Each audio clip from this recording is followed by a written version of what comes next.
எத்தனை நாள் பேசப்பட்டபடி என்று ஆய்வு பண்ணும் பொழுது நான் நிறைய ஆய்வு பண்ணுகிறேன்.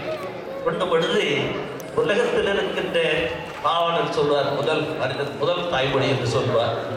அந்த தமிழ் மொழி எந்த காலத்தில் தொடங்கி பேச தொடங்கினார்கள், எப்படி இலக்கியம் வளர்ந்தது, இலக்கணம் வளர்ந்தது என்பதெல்லாம் ஆய்வு பண்ண வியப்பாக இருக்கிறது.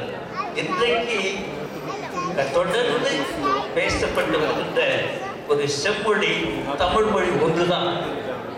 எவரைய மொழி உயிர்ப்பித்தார்கள், அது கூட இடையில பேசப்பட்டது 2000 ஆண்டுகள். ஆகவே தமிழுக்கு அந்த சிறப்பு உண்டு.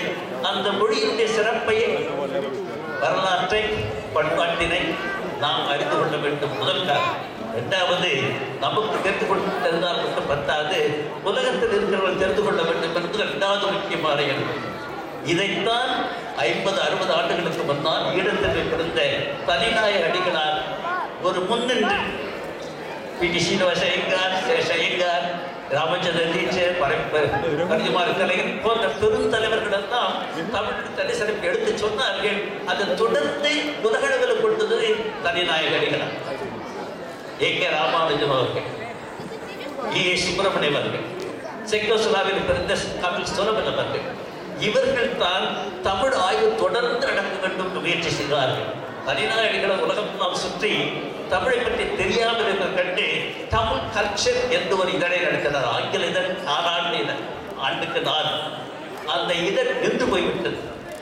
ஒரு 10-15 ஆண்டுகளாக தமிழறிஞர்கள் சாகிபோத்தி எடுத்து நடத்துகளே அப்படி என்று வற்புறுத்தல் பேரில் 2010 international journal of Tamil culture and civilisation என்று ஆங்கிலத்திலே ஆண்டுக்கு 2 தொடர்ந்து நடத்தி வருகிறோம். அதிலே தமிழை பற்றியும், தமிழ் வரலாறு பற்றியும், தமிழ் நாகரிகம் பற்றிய ஆய்ந்த வரலாற்று ஆய்வுகள் வருகின்றன. கடைசியாக எழுதுகிற ஒன்றை மட்டும் உங்களுக்கு சொல்லிடுற நிறைய நேரங்கள். ஒன்று, தமிழர்கள் உலகத்தினுடைய முதல் மனிதர்கள். அவர்கள் மறைந்து வரும் குமரி நாட்டிலே 50-60 ஆண்டுகளுக்கு முன் வாழ்ந்தார். அதற்கு நில ஆய்வுகள் இருக்கின்றன, இலக்கிய ஆய்வு இருக்கிறது. I have proved with the DNA evidence and all other scientific evidence that has been already published. ஆனால் அவர் தோன்றிய முதல் நாகரிகம், I call it Kumari coast civilisation. அந்த ஒரு பகுதியை எழுதி முடித்தது அடுத்த இதழில் வருகிறது. அத்தனை பழங்கால நாகரிகம் கொண்டவர்கள் தமிழர்கள். இவர்களிலிருந்து தான் மற்ற இனம் தோன்றியது. தமிழர்கள் குமரி நாட்டிலே கடந்த 2000 தலைவர்களாக வாழ்கிறார்கள். ஒரு தலைவரை 30 ஆண்டுகள். இதை பற்றி ஆய்வு நான் மட்டுமல்ல, மற்ற அறிஞர்கள் எழுதுகிறார்கள். இந்த இதழ் உலகத்தினுடைய பல்கலைக்கழகங்கள் அத்தனைக்கும் சொல்லுகின்றன. ஏனென்றால் பல்கலைக்கழகத்தில் இருக்கிறவர்கள் தான் ஒரு இனத்தை பற்றியும், ஒரு மொழியை பற்றியும், ஒரு நாகரிகத்தை பற்றியும் ஆய்வுகள் செய்து உண்மை எது என்று கண்டுபிடித்து அந்த மக்களுக்கு கிடைக்கும்படி செய்கிறார். அப்படிப்பட்ட ஆய்வாளர்களை நாம் தேர்ந்தெடுத்து ஊக்குவித்து ஆய்வு செய்ய வேண்டும் என்பதுதான் தனிநாயகனுடைய பெரிய கனவு. அதை செய்வதற்காக அவர் செய்த இன்னொரு காரணம், இதழ் தொடங்கியது மட்டுமல்ல, அதை தொடர்ந்து நாம் செய்து வருகிறோம்.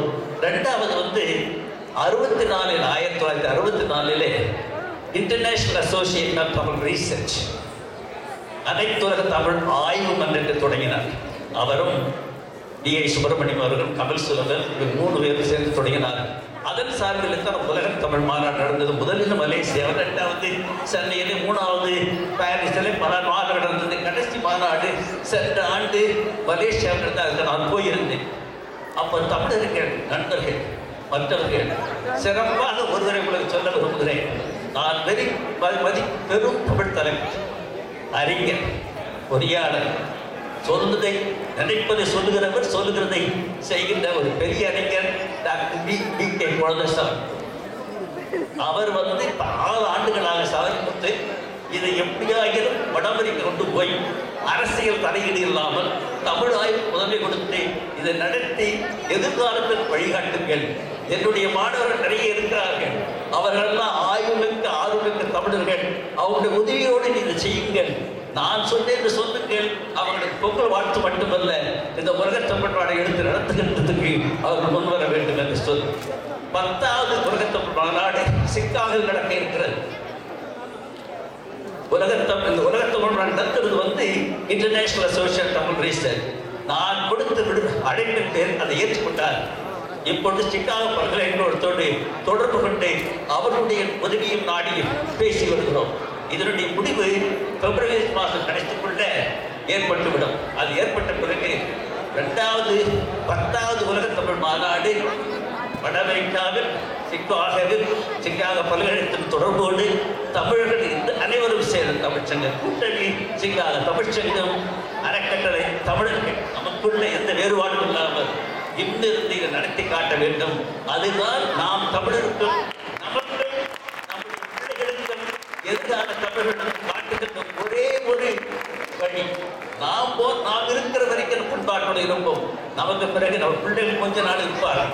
ஆனால் அவர்கள் தமிழ் எது, இத்தகையது, நாகரிகம் என பண்பாடுகளை தெரிந்து கொள்வதற்கு இந்த வழிவகைகளை நாம் செய்வோமானால் நாம் தமிழுக்கு மட்டுமல்ல நம்முடைய பிள்ளைகளுக்கும் படியாது. தமிழர்கள் உலகம் முழுவதும் இருக்கிறார்கள். இருந்தாலும் கூட அவர் பேசுகின்ற மொழி, அவருடைய பண்பாடு எத்தகையது அவர்கள் தெரிந்திருக்க வேண்டும். அது உலகத்துக்கு சொல்ல வேண்டும். அதற்காகத்தான் இந்த ஆய்வு 2வது உலகத்தமிழ் நாடு. அது பற்றிய நல்ல அறிவுரைகள் அறிஞர்கள் தமிழ் தலைவர்கள் அறிவிப்பார்கள். அது சிறப்பாக நடக்கும். அதுதான் என்னுடைய குழந்தைசாமி சொன்னார், சதுர்விதை செய்தே அவர் செய்யலன்னு சொன்னால் அதுக்கு பிற்பாடு இயக்கமே இருக்கா செத்து சொன்னார். அது நடவாக இணைத்து நாம் செய்வது வேண்டிக் கொண்டு இந்த விருதுக்கும் இதை பேசுகின்ற வாய்ப்பு கொடுத்ததற்கும் நன்றி சொல்லி வருகிறேன். வணக்கம்.